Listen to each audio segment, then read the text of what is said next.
Hello guys, selamat datang di channel Bagi Marti. Gue Dwi dan gimana kabar kalian? Semoga baik-baik saja ya. Seperti di judul video kali ini, kita akan bahas 5 anime tokoh utama dianggap pecundang ternyata tak terkalahkan atau berpower. Tapi sebelum itu guys, bantu dukung channel ini dengan cara klik tombol subscribe dan aktifkan lonceng notifikasinya. Tanpa basa-basi lagi, berikut inilah daftar anime-animenya.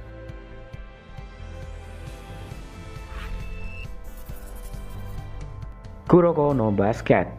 Di Jepang ada sebuah sekolah bernama SMP Teiko yang memiliki pemain basket tangguh dan berbakat di atas rata-rata yang selalu memenangkan permainan dengan mudah. Pemain inti dari sekolah tersebut sering disebut dengan julukan Kiseki no Sendai atau generasi keajaiban. Kini setelah lulus SMP, masing-masing dari mereka mendaftar di tiap-tiap SMA yang berbeda, di mana SMA tersebut memiliki prestasi dalam basket. Namun ada satu lagi pemain berbakat di antara Kiseki no Sendai. Ia adalah Tetsuya Kuroko, sang bayangan ke-6.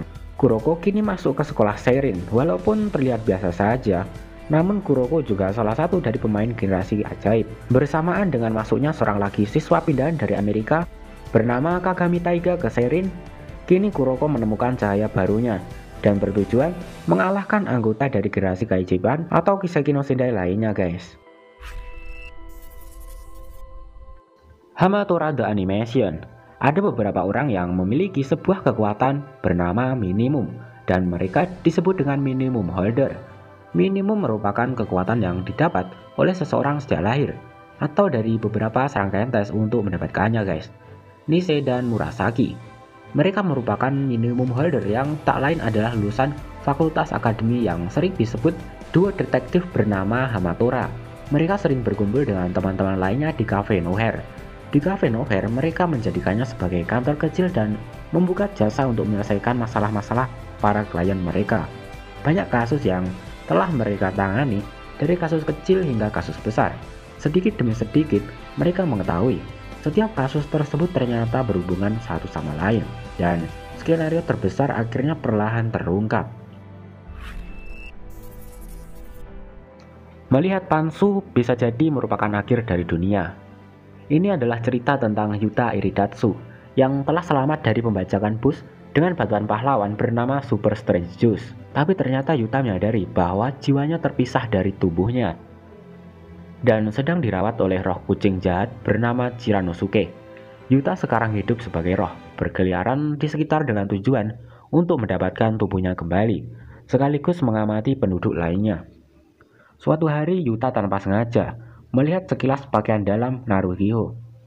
Chiranosuke mengatakan bahwa Yuta akan menjadi kuat saat melihat celana dalam, dan saat dia melihat sepasang lagi, kekuatannya dapat menyebabkan asteroid menabrak bumi, mengakhiri dunia, dan membunuh teman-temannya.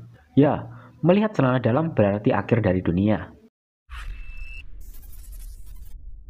Busou Renkin bercerita tentang Kazuki Muto yang pada suatu malam dia melompat untuk mencoba menyelamatkan seorang gadis dari serangan monster.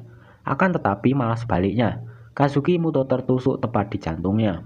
Gadis itu bernama Tokiko, yang sebenarnya seorang prajurit alkimia dengan kekuatan Busou Renkin yang bernama Valkyrie Script, yang memiliki sebuah misteri rahasia untuk membasmi para homunculus atau makhluk buatan guys.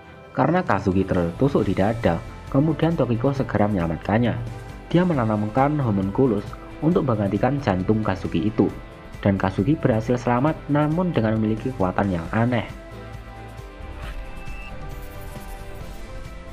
Kusen Madoshi Kohose no Kyokan bercerita tentang Kanata Age yang merupakan seorang pemuda yang tinggal di akademi yang mengambang di langit, yakni Akademi Mistogen. Dulunya dia tergabung dalam tim tingkat S, yakni S128. Karena satu insiden, dia akhirnya dicap sebagai pengkhianat dan ditugaskan sebagai pengajar bagi tim yang penuh dengan murid yang bermasalah dalam sisi akademis. Mereka lah Fire Team E601. Apa Kanata Age bisa mengembalikan namanya yang tercemar dan dicap sebagai pengkhianat? Dan apakah dia mampu memenuhi tugasnya sebagai pengajar bagi Fire Team E601?